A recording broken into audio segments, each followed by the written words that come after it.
மழை துளியாயன் இதயத்தை நனைத்து விட்டான்.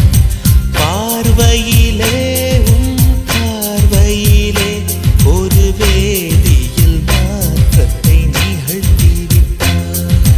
ஒளி ஒளியாய் வெட்டும் மின்னல் ஒளியாய் ரகசிய ஸ்தலங்களை ரசித்து விட்டான்.